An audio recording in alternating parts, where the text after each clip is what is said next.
So a couple videos ago, we talked about Walter Rowling, the school teacher who worked right here in the Kinghorn Schoolhouse.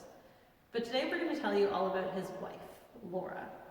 Laura was a remarkable figure and often gets passed over as just his wife, but she needs to be talked about in her own right because she was so cool.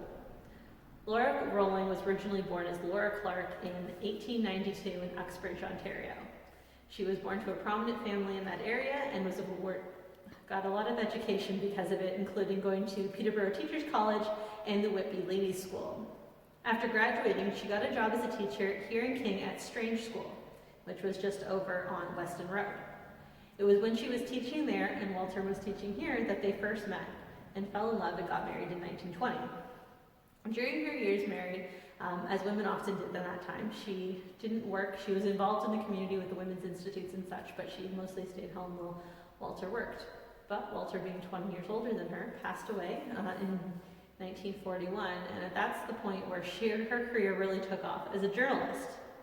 Laura was the stringer for King Township. That's somebody who would report on the area for a newspaper or a radio station or wherever that didn't have their own paper. So she would send stories of King to Bolton, to Newmarket, to Aurora, to Richmond Hill, to share whatever was going on in King Township with the world. A couple of her most remarkable and my favorite stories that she did were one in 1945. She was at the King City Bank when it was taken hostage at gunpoint. When she was taken hostage, the only thing she could thought was not fear, not how am I going to get out of this, but how am I going to get to a phone so I can report on this right away live from the scene. Her other favorite moment of mine was when the Schaumburg phone company closed down. She made sure she was the last phone call put through from the operator, calling in at 2 a.m. to be there on the scene to report the story.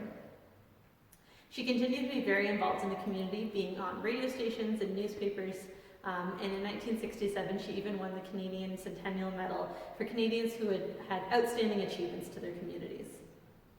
Laura continued to work in the community and support sharing King Township stories until her death in 1978.